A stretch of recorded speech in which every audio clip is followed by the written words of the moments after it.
Moonshine is a book. The paintings, drawings, and doodles were born after dark, when shadows win over light, after long days on productions. This movie is a window through which you may tiptoe to see a hint of their private lives. Even the moon was not allowed a peek.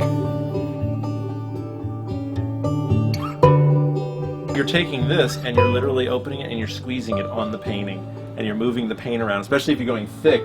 So it's I love it. It's freeing and it's completely a different way. I mean, how tiny they used to be, in comparison. It's all watercolor gouache basically, and down to the drip marks in it, and you paint it this size outdoors, you have to embrace the fact that it's messy and it's going to run on you, and you let it do its thing, and then you kind of grab it and wrestle with it a little bit more and try to get it to where it is. There's nothing precious about it. What I like about ink is that it involves a lot of water and you don't control it a lot, so it's a mix between control and letting go, and going back and forth between what you want to do and what the ink reveals, and because most of the time it doesn't work as you expect. It's ink made out of walnut. They're pressed, and it makes this sepia tone that you can use as a watercolor or any kind of other watercolor ink. And the great thing about it is when it's dry, you can put water back on it and it would erase somehow a little bit, so you can rework with it. I mostly paint for friends and families. I start selling them more and more, but it's just that every time I paint, it's like it becomes my baby. I don't want to give them away. It's different if I give it to someone that I know, because I know they're going to appreciate it and they're going to love it as much as I do. So I keep borrowing them back. This has traveled back to Indonesia, by the way, yes. And then for the Moonshine show, I asked my mom, can I please borrow those two paintings back? And then when she came back here, she brought it with her. And now it's still here.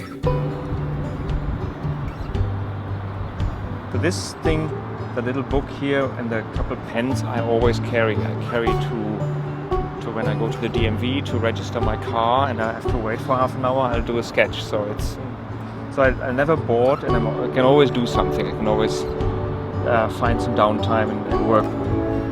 I still do a lot of pencil and ballpoint pen sketches for myself, for work, for all the projects I do, because for me it's the easiest way to compose. And then I'll take it into the computer and do a lot of stuff in Photoshop with it. But I rarely start an image from scratch in Photoshop. It's a big problem. Many times I've drove home in the car and the paintings fall onto the back seat. My wife's like, well, there's a big mess in the back of the car. What are you going to do? Or I'm painting at the beach and the big wind blows and takes your oil paint and goes smack right into the sand. So you gotta wait till it dries and brush it off. It was about 100,000 degrees that day, and I ended up with this little key, and there was mosquitoes and it's gouache, so my nose was dripping sweat the whole time on the board, and people were coming up to me.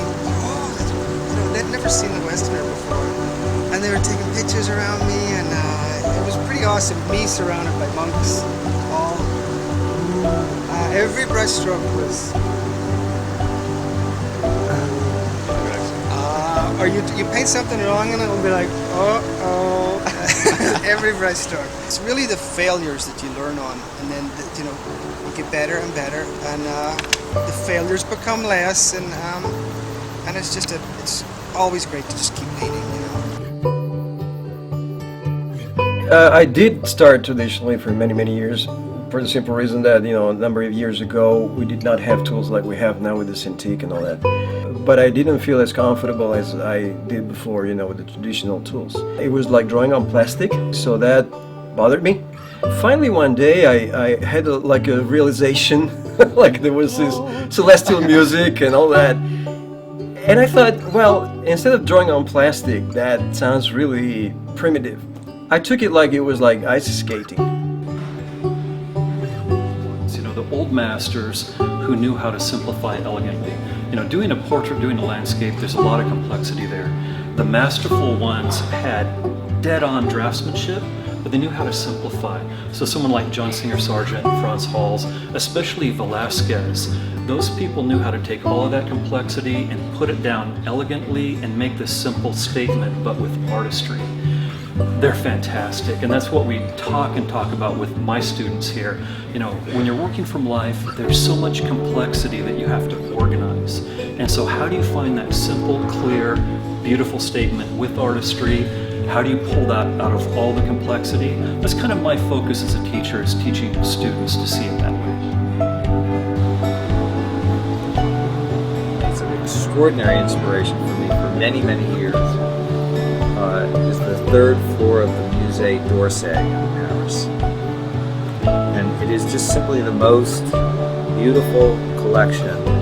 There are those 3 rooms, which is where all the Impressionist art is. I could live there and be happy. I wish I could live there.